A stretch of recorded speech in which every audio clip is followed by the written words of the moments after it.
On today's episode of Elevate Your Wealth, we're going to talk about why it's so important to include spouses in planning. Even if one spouse takes the lead with the finances, both need to be involved. Then we're going to talk about long-term care and the effects of the go-go years versus the no-go years. All that and so much more on today's episode of Elevate Your Wealth. And now, Elevate Your Wealth with Mark Stimpson and Casey Elkins. Welcome in to another edition of Elevate Your Wealth. Your hosts, Mark Stimpson and Casey Elkins. You can find them right here in Seattle. Elevated Financial Management, 42 combined years of experience in the retirement planning business, helping hundreds of their clients get ready for retirement. They're certified financial fiduciaries. I'm Morgan Patrick, and again, each and every week, it's always about just the importance of having that retirement plan. A lot of you have been saving, but you haven't thought about the planning aspect of this, or you're halfway through a plan and you're frustrated. You need a second opinion. We're going to give you an opportunity to take action on your own behalf and grab a complimentary appointment with Elevated Financial Management. We'll tell you about those appointments as we move through the program.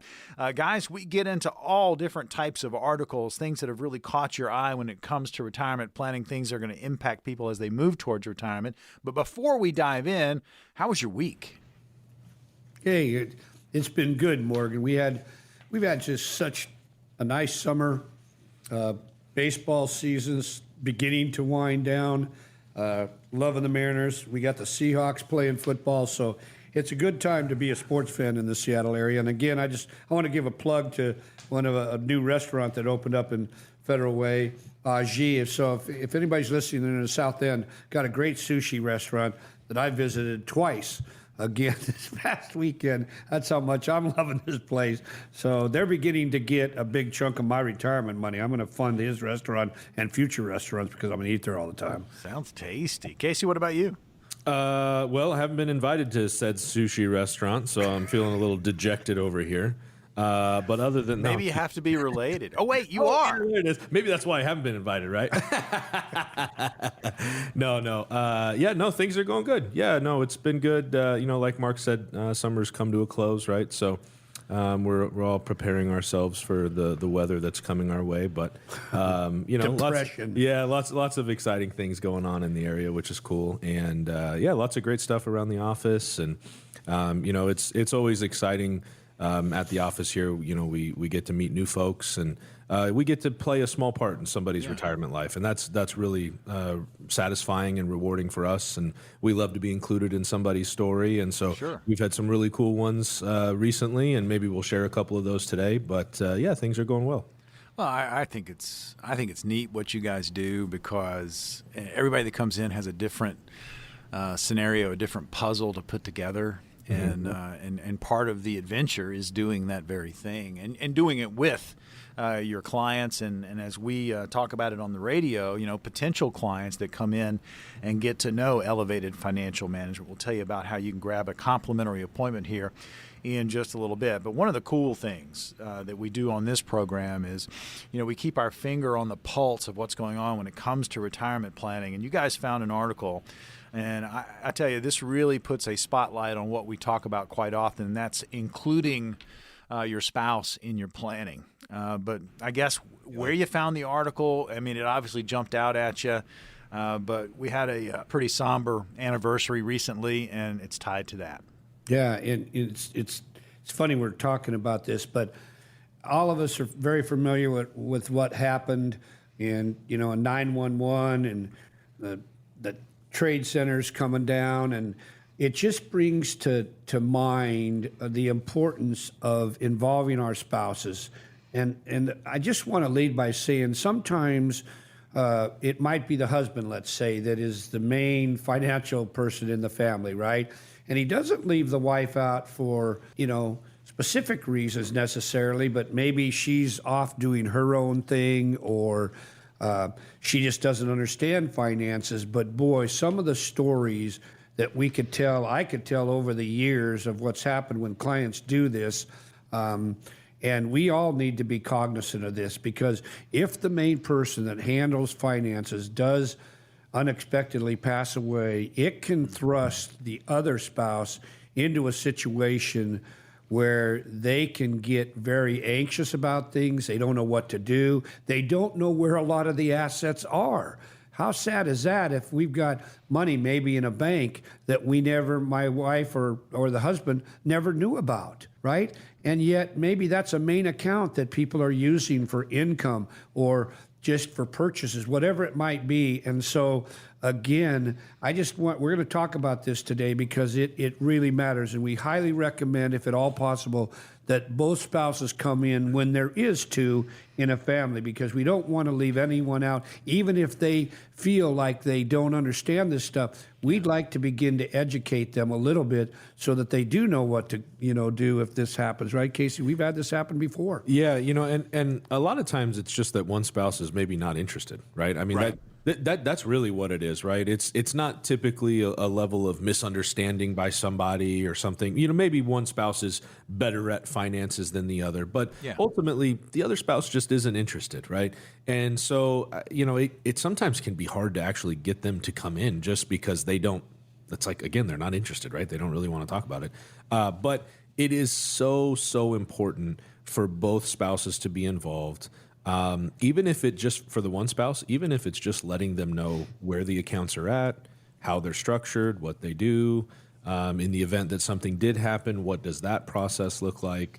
And we get it's not a fun conversation, right? It's not a fun conversation for us either, but it is an important one, right? And it's very, very key that, again, both spouses are involved. And there's a quote from the article here that I want to share. It says, as an investment professional, so the person writing this is somebody in the financial world, it says, I have seen too many situations where a husband dies and the wife is lost concerning financial matters.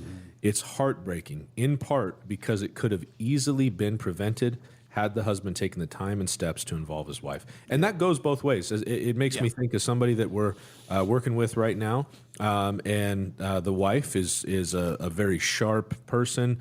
She's great with finances, has done a really good job with where things are set up. And the husband is just like, hey, man, I'm not involved. I don't want to be involved. I'm not interested. So it could be either one, but the key is that both need to be a part of this. It affects both of you, and at some point, you may have to pick up the ball and run with it, and it's important that you have a relationship with whoever the advisors are for that plan, so that things can kind of pick up where they left off. And the last thing you want to do is at an already overwhelmingly emotional point in your life have to start making decisions and learning about things that you really have no idea about. Well, and Mark, you said it, and Casey, you kind of amplified it. It's an uncomfortable conversation. You want to you want to plan for your retirement. You're not thinking about one of you passing away, but you almost have to sit down and just say, look, what if one of you's not here? Is the other one going to be able to continue? And what is the best way to make sure the person that's left behind knows where everything is, knows who to contact, has the right numbers, knows all the passwords? I mean, we're such a digital age now. I could see how people can get really, really lost, and it can bog down the entire process if you don't know where things are. It's funny you mentioned that, because in our the many listeners have heard us talk about, we do some trust work here, and a lot of our clients will establish an RLT, a revocable living trust. And one of the things that's really been refined over the last several years is in the ledger where we can list different accounts. I am very anal, you might say, about making sure that I put the address of the banks, the contact person, the phone number, the account numbers. So all of the things are right there that anybody can look at, and it's put somewhere where the surviving spouse can see it and know where it is. So again, keeping things hidden isn't going to be a good thing, right? Even if you don't mean to, because I tell you, people would be surprised at how many death claims at insurance companies are not ever collected on because the beneficiaries didn't know that there was a policy or a benefit that they could collect on. And the insurance companies, it's not like they reach out to the beneficiaries and say, you know what, your dad had a policy here. Why don't you send in a claim form and we'd be glad to take care of it? No, it doesn't work that way now. So again, we can protect the people we love the most by just making it simple, putting it have it in writing, have it in a place where somebody knows where it's at, so that unfortunate things like this don't cause a lot of emotional drain on people we love the most. Yeah, there's something else too that comes in. Maybe you do know where all the accounts are, but maybe you don't have your own login to those accounts. If one spouse has all the logins, how do you pass that information, right? How do you make sure that that's available? And not only that, but in a secure way, right? You don't want to have them all written out on a piece of paper and hung on the wall in your office, or taped underneath your desk, or something like that. Stop it. Or have them in an Excel spreadsheet on the desktop of your computer, that kind of thing. It's got to be put in a spot that is easily accessible, but only by the right people, right? And so, that could be a password manager, right? That's probably one of the best ways to do it. So there's different things that can be done, but it all starts with having a plan and putting something together to put you in a spot where both spouses know what's going on. And so that's something that we talk about with everybody that comes in. And so for those that are willing to pick up the phone and give us a shout, we will sit down with our team of certified financial planners. We will put together a written financial plan for you, and that will include both spouses, because that's very, very important as we're talking about today. It will talk about the income that you're going to have for the remainder of your retirement. It'll talk about the different income sources and can we optimize Social Security. We'll also look at taxes and the impact that that's going to have. How is inflation going to affect your retirement? So there's a lot of details to it. Don't hesitate. Pick up the phone. Give us a call now. These are complimentary appointments. If you've saved $250,000 or more towards your retirement, these strategies are going to work best for you. Call the number now. Secure an appointment. 866-668-3625. If you have any questions about where you currently are in your planning process, maybe you haven't started, maybe you need that second opinion, call now, 866-668-3625. When we return on Elevate Your Wealth, going from go-go to no-go. We'll talk about it next.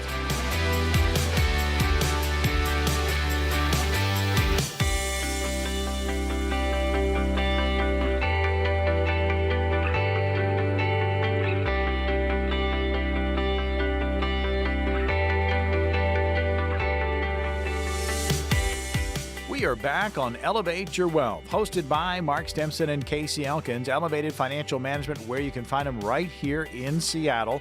Check them out online. Great resource website, efmnw.com.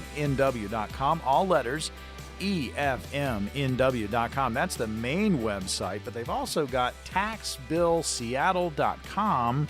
That's taxbillseattle.com.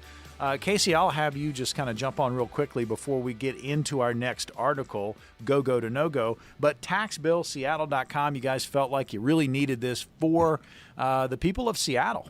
Yeah, I appreciate you bringing that up, Morgan.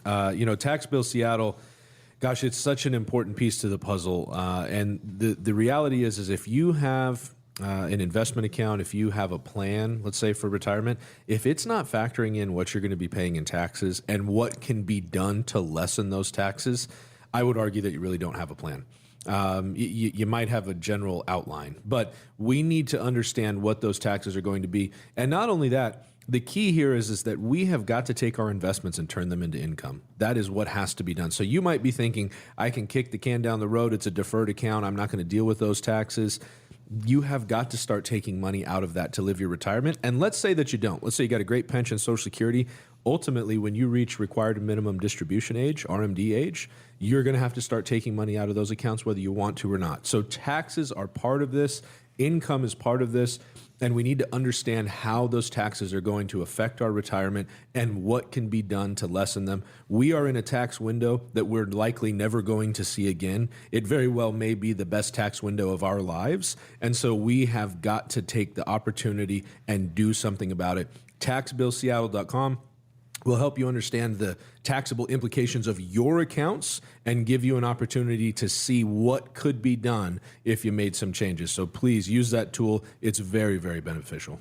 Again, taxbillseattle.com. Great asset for you right there. All right, so on to our next article. I want to remind you here on Elevate Your Wealth, powered by Elevated Financial Management, talking about the latest when it comes to retirement planning. So this one jumped out at you. Go-go to no-go, the unappreciated realities of aging. Mark, let's start with you. Yeah, I'm kind of going through a lot of these things, and I share that with clients. And when we tell them about the 3 phases to our financial lives, the go-go years, the slow-go years, and the no-go years, it always gets a chuckle. But they'll look at us and go, yeah, that's true, isn't it? I said, absolutely. That's why we want to put plans in place for our clients where they have more money and income on the front end than the back end, right? Because once the no-go years begin to pop up its ugly head, we don't do a lot of traveling. We're needing help with just the activities of daily living. And what was astounding to me about this article was this was a financial planner who'd been in business for over 40 years, sold his practice in 2016. Him and his wife went on these great travels that they had dreamed about, and they did it for years. Then she became seriously ill, died shortly after that in 2022. But the interesting part is he admitted that he didn't plan for the rigors that were going to be involved when he became a caregiver to his wife. Then she passes away. He says, you know what? I don't want to stop my travels. So he went back into traveling, did it for a solid year, visited some very cool, unique places. But then his doctor gave him the 3 worst words that can be given to anybody. I have cancer, or doctor says, you have cancer, right? That just blindsided him out of nowhere. And so, but the point was that he went from go-go to no-go almost immediately after that. The chemo that he went through, all the therapies that were involved to try and get rid of his cancer took a real toll on him. And in this article, what was so wonderful is that he wants planners to have heart-to-heart conversations with clients about this, because so many don't want to talk about it. They don't want to admit that it possibly could happen to them. And I've told this many times on the show before, but I'm in this business because of what happened with my own grandfather, with him getting Alzheimer's and watching him deteriorate to where he couldn't function anymore, right? And again, it's a terrible disease to watch a loved one go through. But again, with a plan, you can do so much better. And that's what I appreciated about this planner. He admitted he should have done planning. He didn't even plan for his own self, let alone helping clients. And we know the value of doing this. It's just getting our clients to take the time to do it, because we're dealing with one right now where Parkinson's is involved. Yeah. You know, it's sad to see how things can go like that, but it really does highlight this particular article, right? Again, we've got an advisor who this is, you know, something that's in his wheelhouse, right? That's what he does. Think of these type of things, that didn't think of this type of thing for himself. And it really just goes to show the idea that we always think it's not going to happen to us. Or maybe we don't actively think that, but we just think like that's like way down the road, right? I'll deal with that when I get there. And I get that, right? I understand. We get that concept that it's not fun to talk about, right? Here we are talking about something that's not fun to talk about again. But, you know, I just want to say this. This is something that I'll say to clients from time to time. If you have an advisor right now and that advisor is not challenging the way that you think, you really don't have an advisor. You've got an order taker, right? Yep. And you cannot have an order taker to plan your retirement. You have got to have an advisor that can bring up things that you have not thought about, that can challenge the way that you think about things in a kind way, right? It shouldn't be argumentative. What if? But yeah, hey, what about this thing, right? What about this thing that you haven't thought about? Yeah. And it might be a not fun, uncomfortable conversation like long-term care, or if one spouse dies, which would be considered a spousal plan, those kind of things, right? It's got to be talked about, and you've got to have a trusted person on the other side of that table that, even though it's not fun to say, will stand up and say, hey, what about X, Y, and Z that we haven't talked about yet? Or I have a concern with how we're currently invested, or whatever it is your advisor's job to challenge and to bring up potential holes in the plan to make sure that you can be successful, right? I mean, what a great resource for Seattle and the surrounding area. You've got a team at Elevated Financial Management. They do this on a daily basis, and we're so focused on retirement. We're so focused on getting to the finish line or crossing that finish line and heading off into the non-work life and the go-go years. You've got to ask those questions. You've got to ask the what-ifs. And I love the article, again, Underappreciated Realities of Aging. You really need to have that partner as you plan for your retirement. It's going to ask some tough questions. Going to ask some things that you're not thinking about, and have that conversation. Now, Mark, I want to jump to this, and that's because we're so focused on the go-go and the excitement of being in retirement. We really need to be aware that as we age, it can be expensive, meaning we are living longer. We're going to need health care. We're going to potentially need long-term care. What about your spouse? I mean, all of these things, we need to kind of get over the glow of the go-go and really plan. Yeah, and it's funny you mentioned that, because I want to go back to a what-if question that I thought was so powerful in this article. The wife, it's 3 o'clock in the morning. The wife turns over, realizing the husband is struggling. He's having a heart attack or a stroke. So she, of course, calls 911. Panic is ensuing. He gets stabilized. But here's the question. Who are you going to call next? You have 3 children. And some may know which one of the 3 children is the alpha or the main caregiver. A lot of times it's the woman or the child, the female child, right? But the point is, what's the conversation going to be like? Nobody ever thinks about that, right? And like you mentioned, then if you end up needing nursing care, we know Garden Terrace and Federal Way is pushing close to $13,000, $14,000 a month for one person in this. How are you going to pay for that? Because Medicare is not going to pay for that. You'd be doing good, to get 100 days. But to even get 100 days under Medicare, it must be on as a skilled level of care. So again, nobody wants to think about or deal with the ramifications until they're in that crisis situation. And then a lot of times it's too late to do any planning, right? There's not a lot that you can do. You're definitely not going to be able to purchase any insurance at that point in time. So again, how are you going to pay for this? Well, we all know there's only 3 ways to pay for it. You have an insurance program of some sort. You self-insure, you're going to pay out of your own pocket, or you're going to have to go on Medicaid once your money's gone. That's it. There are no other alternatives. So again, do you have any kind of a plan to help you deal with the reality of what Casey and I both know is really the one area that's going to derail a really good plan that we put in place? If we don't deal with that and talk about it, it can blow up every plan that we put together. Yeah, it's very expensive, right? And not only is it very expensive, but if you don't have something put in place, oftentimes, and the article brings this out, you do reach out to a child or something like that to help get things rolling. And of course, right, your children want to help you. But it brings out that some of the challenges that your children may have. They might have kids that are still in school. They might have college debt for those kids. They might be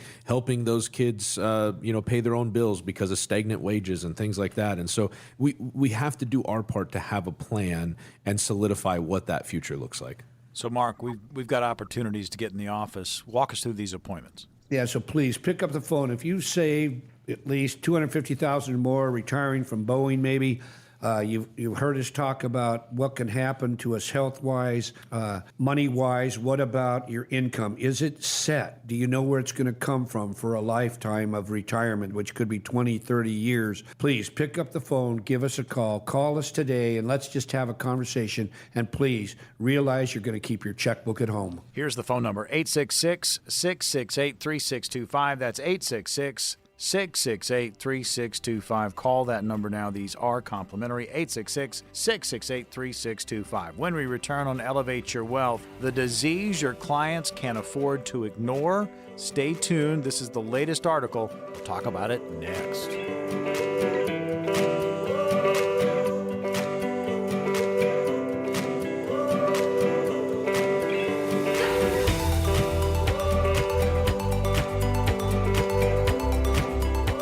Elevate Your Wealth, hosted by Mark Stimpson and Casey Elkins right here in Seattle, powered by Elevated Financial Management. Check us out online. Easy to remember website, all letters, EFMNW.com. That's EFMNW.com. RMDs.com. Again, links to the TV show Elevate Your Wealth, our radio shows in podcast form. There's great information there. But again, put 42 years of combined experience to work for you. If you have not started planning, or maybe you need that second opinion, get in touch with Elevated Financial Management. Make an appointment with Mark and Casey and their team and get things started, or get that second opinion. They are certified financial fiduciaries. I'm Morgan Patrick, and each and every week, it's always the importance of having a plan, being ready, the proactive as opposed to the reactive, get ahead of it. So we will talk about the latest articles when they come down the pipe, and we've got one here, and that's telling your clients, meaning if you're in the financial industry, this is something, it's a disease you cannot ignore, and we're seeing more and more of it, and that is dementia.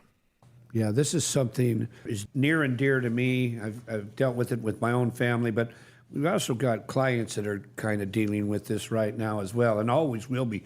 It's not like this is only happening to a few people. It's staggering the amount of people that are dealing with some form of dementia, right? Alzheimer's is just a form of dementia, and so it can be so debilitating to watch a loved one and have to care for that one. In fact, the interesting fact is that this type of disease could literally linger with an individual for 30 years or longer.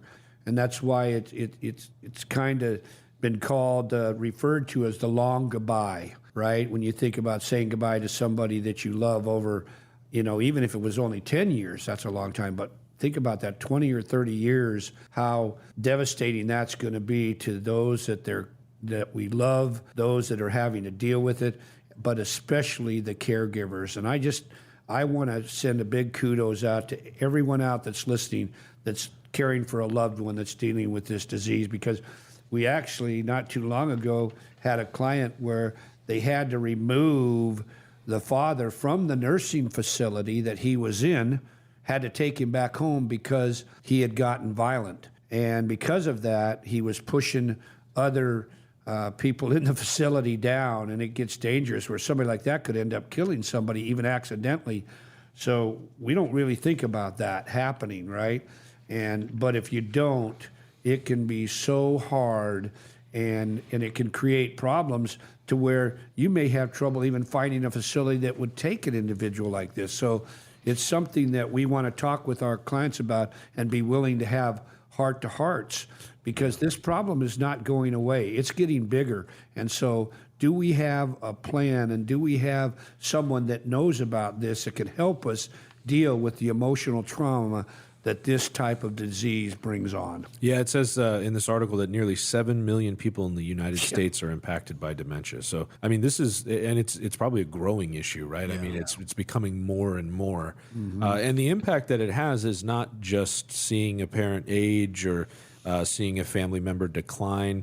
It's also how it affects the life of those around them, right? So the article makes the point that adult children may often take early retirement, right, to help take care of mom and dad in this type of circumstance. Or this is something that I hadn't thought of, declining job promotions and potentially jeopardize their own career just because they're in over their heads, right? And that makes sense, right? Just something that you don't think about, right?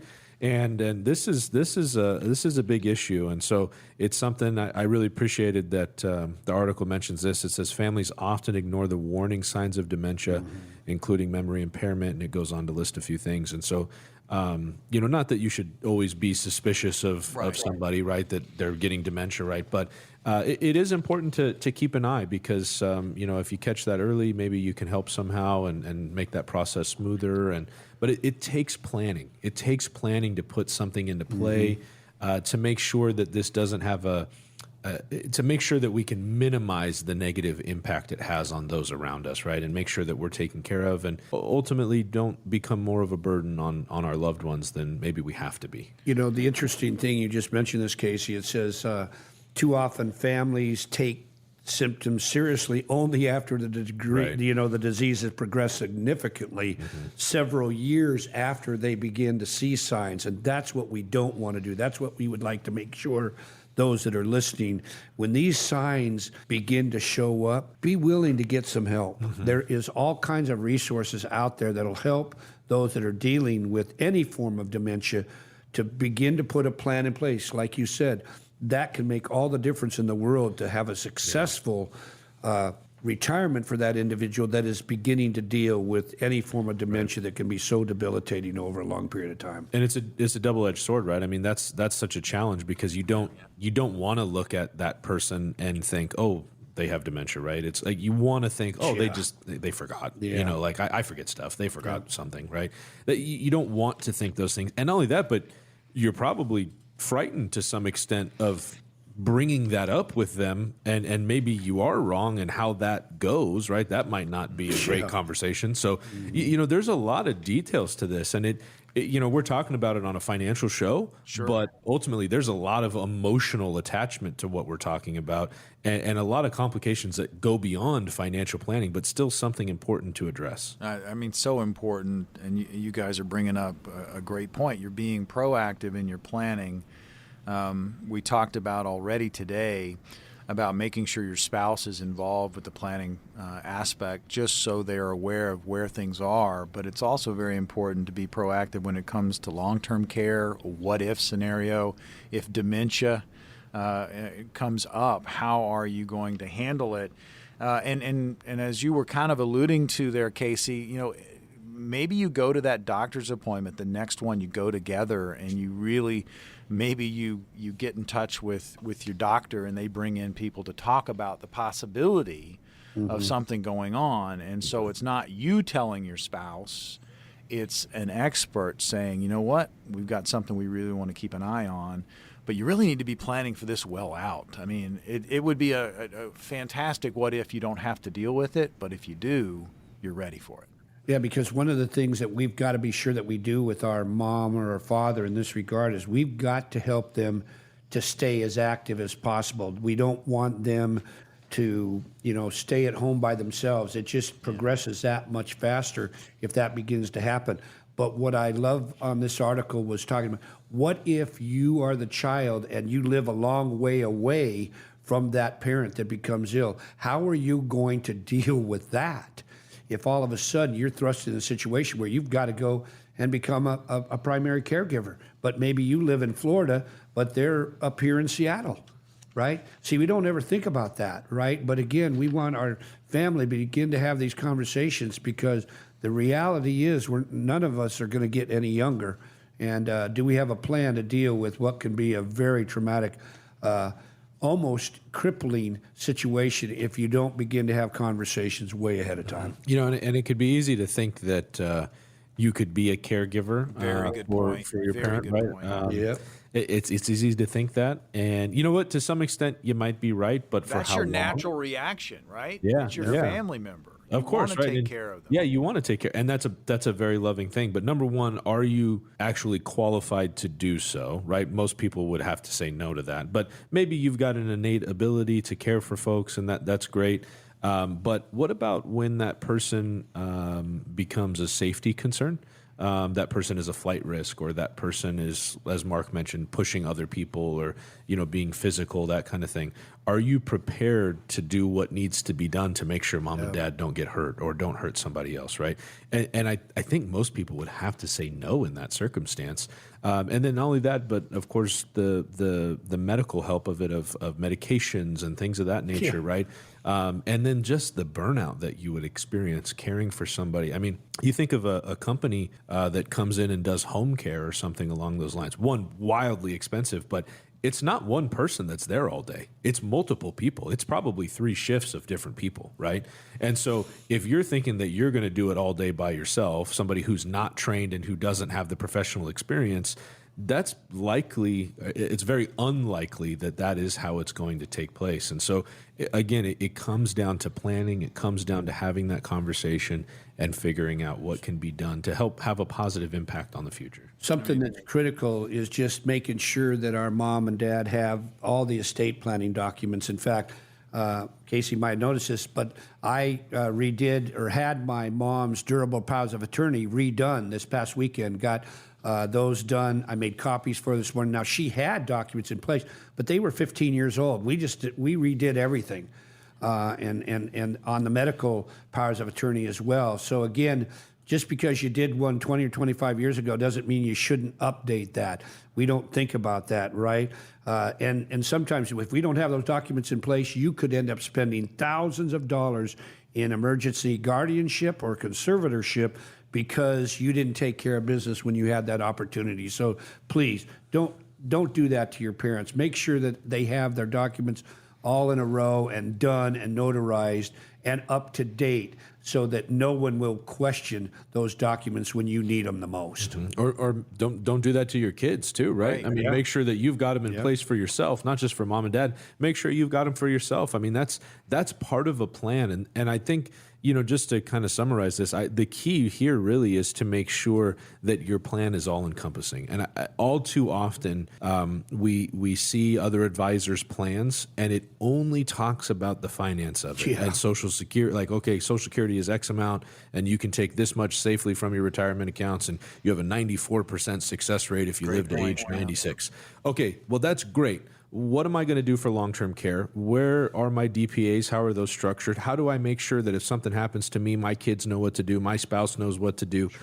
If something does happen to me, how do I know my spouse is actually taken care of and that the finances will continue to work under their advisement or their management, right? Those kind of things. So, there's a lot to this. And I just want to say your portfolio is not a plan, right? Your statement is not a plan.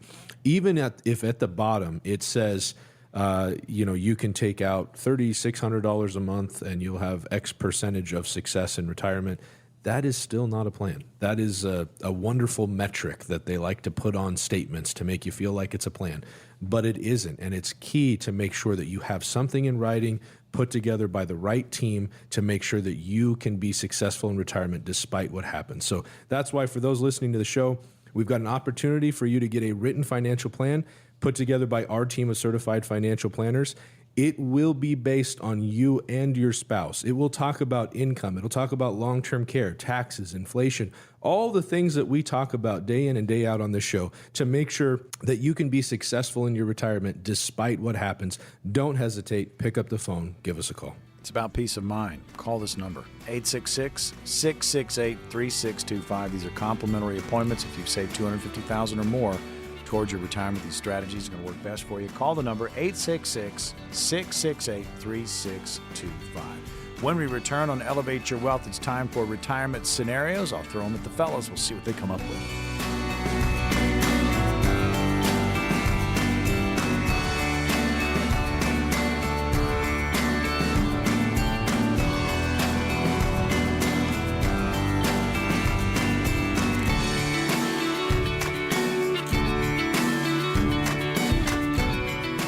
Your Wealth, hosted by Mark Stimpson and Casey Elkins, Elevated Financial Management, where you can find them right here in Seattle. They've got over 42 years combined experience in the retirement planning business. They are certified financial fiduciaries, helping their clients get ready for their retirement. I'm Morgan Patrick, and again, each and every week, it's always about retirement planning, the importance of having a plan, having that roadmap, getting that puzzle and putting it together. And as we've already talked about today, we get so focused on the money side, the income for retirement, which is incredibly important, but there are all the what ifs and the puzzle pieces you need to include in your plan. Now we get to scenarios, and we'll start off with Mark. You get the first scenario. See how you handled this one. Here it is. Are there any other benefits to contributing to a traditional IRA besides deductions? I don't qualify for deductions and would like to make a well-informed decision here. I plan to retire at 67, which is in 2 years. Again, we run into questions like this on a fairly regular basis, and I think Casey and I would both agree we need a little more information for sure here. But what I will say is you might want to consider the Roth right now over a traditional IRA. I know most of the time that's what we're going to tell clients, not always, most of the time, simply because the Roth will continue to grow and build up tax-free. And the IRA, we're just, kicking the tax can down the road, right? And right now with rates as low as they are right now, people may think they're high, but this is like Casey's mentioned before. This is one of the greatest tax periods in U.S. history right now from a low standpoint. So again, they're going up. We know that. Trump's plan sunsets the end of next year, so we're getting close. And so why not take advantage of the lowest tax rates possible? I'm a much bigger fan of Roth right now than I am traditional IRAs. One thing I will say, I do like the IRA over the 401k most of the time, especially if the company is not contributing their dollars to your 401k plan, because 401k plans are very limited to IRA options. And so we take a lot of clients' 401k money, roll it into their own IRA simply because they have much better investment options and choices, sometimes in the thousands versus maybe 10 or 15 or 20, usually at the most, that you'll have inside a 401k. So I would say if you can contribute to a Roth right now over an IRA, I think I'm going to go that route every time. And I don't need the deduction like you said in this question. Then why not do the Roth? There's just tax-free beats tax-deferred all day long. It doesn't take a rocket scientist to figure that out. So again, that's what I think I would do in this situation over just doing a traditional IRA contribution. And I think the other part of this too is, as long as we're talking about IRAs and Roth and that kind of thing, is if you have available to you a 401k or a Roth 401k, right? Because here's the difference, right? Contributing to an IRA, your threshold for your contribution limit is pretty low for the year. It's $6,000 to $7,000. It's not a whole lot that you can really contribute. In a 401k, that number changes drastically, and if you're over the age of 50, it's over $30,000 that you can contribute for the year. So, there's some nuances there. Now, if you can contribute to a Roth 401k, then you get those higher contribution limits and you get that tax-free growth that Mark is talking about. And so then you get the best of both worlds. So that's why, Mark was mentioning it's situational, right? There's certain details to your individual plan for us to truly say this one's better in your circumstance.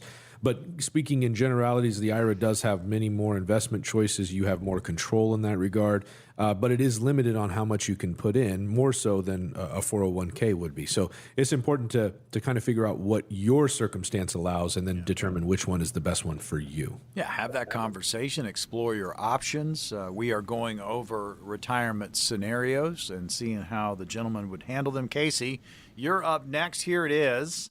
I'm 53, concerned I'm not diversified enough. I have both international and domestic stocks, but at the moment, that's it. Should I look into maybe real estate or precious metals?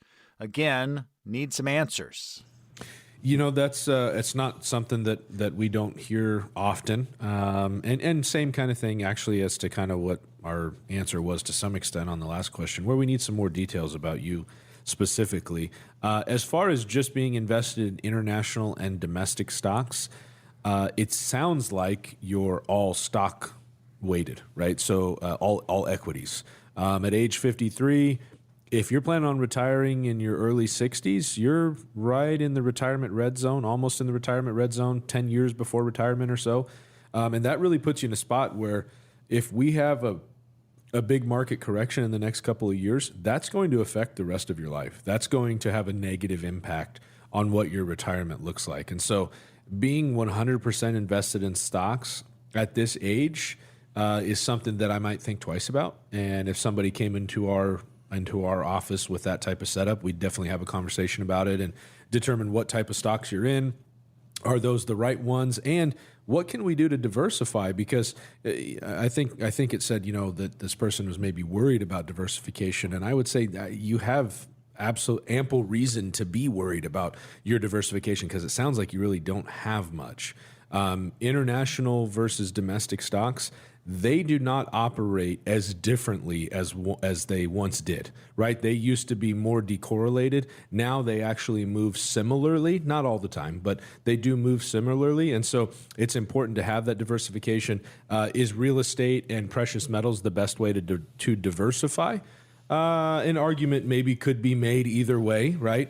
This all really boils down to income. That's the number one goal, right? Is investing when you're moving towards retirement, is investing for income, protecting what you have, and making that money last. And so we've, really require a specific conversation about what your goals are and what your time frame is to retirement. Retiring at 60 versus retiring at 70, very different answers to that question, right? So I would say that, again, there's some details that need to be had. Real estate, as was mentioned here, some people are born to be landlords and others aren't, right? Yeah, good Then point. if we're talking, a REIT, a real estate investment trust, that's different too. The problem with REITs a lot of times is they're very illiquid. So again, there's a lot of things that we need to understand about the client before we would recommend real estate or a REIT. But precious metals, they can be a good thing to put a little bit into. In fact, I heard coming in, gold is about ready to hit an all-time high. So again, these are assets that we don't have clients put a lot of their retirement money into, but it doesn't mean you can't have some, right? If that's what you really want to do. So again, it's very individualized based on what a client wants that specific chunk of assets or money to do, right? And again, once you determine that, then you can begin to help your clients with a certain product that might fill that need better than something else.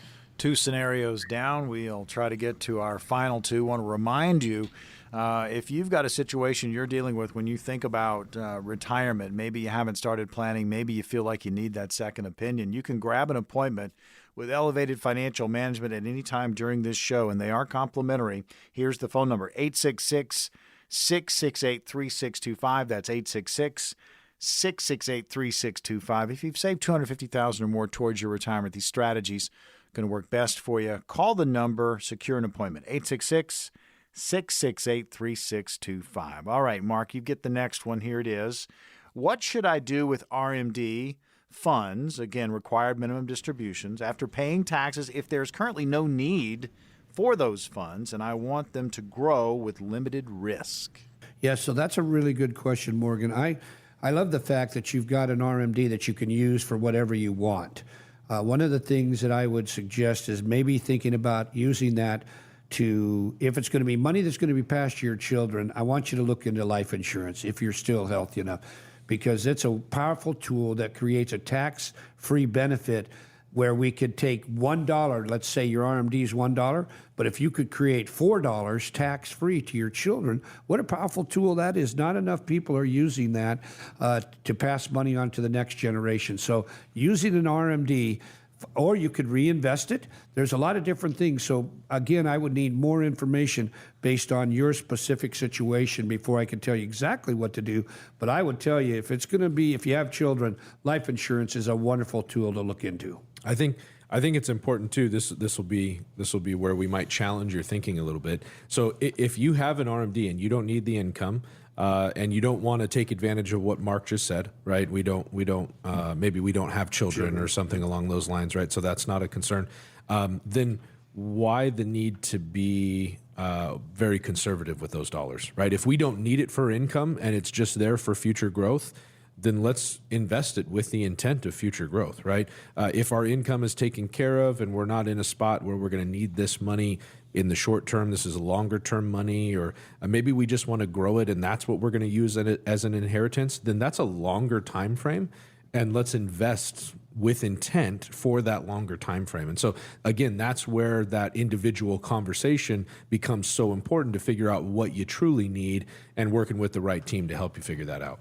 All right, just important, guys. We hit these scenarios, and just remember this as listeners. You might have something that's similar to what this scenario is going through, but it's not exactly. Make sure you are prepared with your own retirement plan. All right, Mark, we've got opportunity to get you on the calendar. These are appointments; they're complimentary. But kind of walk us through how it's going to go. So please, if you've saved $250,000 or more, pick up the phone and give us a call. We've been talking about maybe RMDs, what to do with those. What about taxes? Please think about going to our website that we created for this, taxbillseattle.com. That's taxbillseattle.com. And there you'll be able to figure out, put in your numbers, and it'll really help you look at where your taxes are going to be. What about, we've talked about long-term care today. How do I address that? Maybe I'm dealing with a relative with dementia, so please let our team of certified financial planners put together a plan, and we're going to address all of these things. Please come into our office, leave your checkbook at home.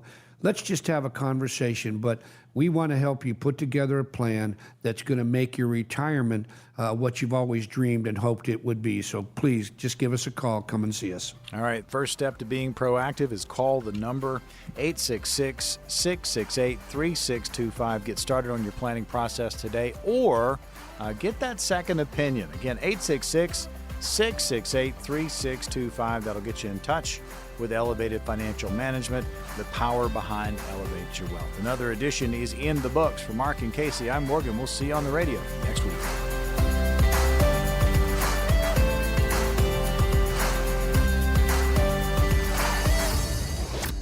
Investment advisory services offered through Foundations Investment Advisors, LLC, an SEC-registered investment advisor. The content provided is intended for informational and educational purposes only. The views, statements, and opinions expressed herein are those of the individual speakers and not necessarily those of Foundations and its affiliates. The information contained herein does not constitute an offer to sell any securities or represent an express or implied opinion or endorsement of any specific opportunity, offering, or issuer. Any discussion of performance or returns is not indicative of future results. Each individual investor situation is different, and any ideas provided may not be appropriate for your particular circumstances. Foundations only transacts business in states where it is properly registered or excluded or exempted from registration requirements. Registration as an investment advisor is not an endorsement of the firm by securities regulators and does not mean the advisor has achieved a specific level of skill or ability. No legal or tax advice is provided. Always consult with a tax professional. All rights reserved.